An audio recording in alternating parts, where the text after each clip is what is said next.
and you do not do them, so there is no proof that the words have been internalized in your being, in your core, in your spirit, then you would also be like somebody who built a house. And here are interesting things. So here is house A, here is house B. Paint them both, paint them nice, paint them enduit, paint them nice, cover all the cracks, put a 42-inch TV there, put Brazilian rock there, put a split air conditioning system there, put surround system. What else do you want to put? Put a fan, solarize it, put a deep freezer there, put a 6-burner cooker there. What else do you want? Air condition the bedrooms. What else do you want to put? Oh, I forgot. Put wireless internet and all that. Both houses would look alike. And you can look at one house and say, I love that house. If I have money, I like to buy that house. The problem here is that that house is not going to stand the test of time. Why? Not because of the TV, not because of the wireless system, not because of the split air conditioning system, not because of the hooded kitchen, not because of the Brazilian or Persian rugs, not because of the wonderful porcelain and china and the 42-inch screen. No, no, no, no, no, no, no, no. The problem here is the foundation. It's a foundation. And so Jesus Christ says, these two men in his parable is that they both built houses. But 3 things happened to the house. 1, the rains came. 2, the floods came. The rains come from the top, the floods come from the bottom. And thirdly, the winds blew against each house and beat the house. Like what happens when the rains are coming. Same conditions. So same teaching, same people, same classroom, same textbook, same tutorial. You are sent to the same library. Somebody internalizes, somebody practices, somebody goes for studies. He is like somebody who is building his roots deeper. Because, ladies and gentlemen, and my young boys and girls, friends, you know, you cannot tell the issues of life how they happen. Sometimes, in my experience, when trouble comes, they seem to come in twins. While this is happening, that is happening. This is happening, that is happening. And sometimes you wish that the kinds of issues that happen in life that challenge your very core would have come with a notice. They tell you that I'm coming next Monday morning, so get ready. But they don't tell you. They just surprise you. The rains come. Sometimes the sun is shining and the rains are falling. Sometimes the meteorology department tells you, we don't know what happened. This was not expected. Sometimes you are flying in the air and then suddenly they fasten your seatbelts come and they say, ladies and gentlemen, the captain wants you to know that there's some turbulence coming unexpected. And when you go through it, you thank God that you are still alive. So the issues of life do not come in a linear way that we are coming on Monday afternoon at 4 o'clock, so brace yourself. Sometimes they show up. You wake up in the morning and you can't even tell that it rained.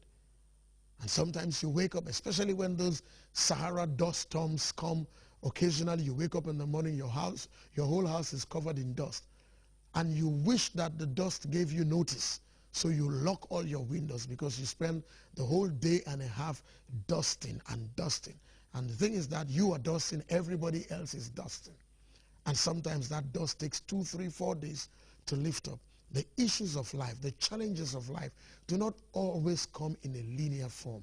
But the joy is that if our lives are founded on serious principles, serious foundations, irrespective of where the trials come, irrespective of when the problems come, there is something in you that tells you you are built to last. You will go through it. You will come out. You will keep going on.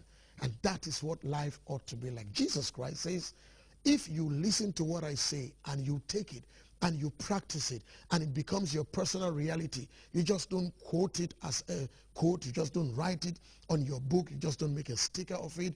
It's not the starting page of your laptop. It's an internal reality.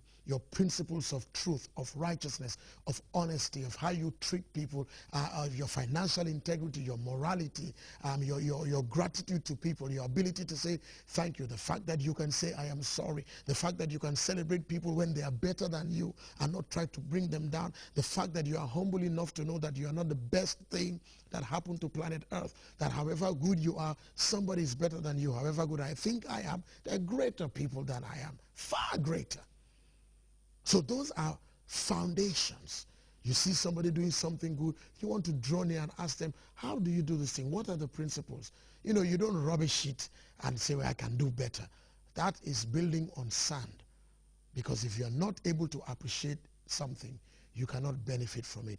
It is a principle in life that whatever you disdain, you cannot be blessed by it. Whatever you do not appreciate cannot bless you. And it's also another principle, by the way, that what you sow is what you will reap. And we all know that when we sow seeds, they are so tiny. But when we reap the fruit, man, it's big. And so, we must live our lives in such a way that our foundations are solid. Now, let me address the tricky thing about foundations. Any of us involved in building projects will tell you, even if it's not a physical structure, let's say you are starting a business, you want to open a school, you are starting a company, you always go through a foundation stage, you conceptualize. Maybe you lie on your bed for hours, you are thinking, or you download things from the internet, you look at other people who have done that, you start getting feasibility studies, information, demographic studies, you look at so many things. That is all part of foundation, because from it all, you now bring forth the uniqueness of what you are and who you are, that no matter how people try to copy it, they cannot be you, because your thought processes, the things that make you who you are different, because you are uniquely made by God. But coming to the physical structure, I remember when we were building our church in Abiding Word Ministries, I cannot tell you, at least I know our foundation then, 2001, the cost of the foundation, I'm not talking about materials, the labor cost then, I can remember, was $140,000 to pay contractor's fee for that huge structure.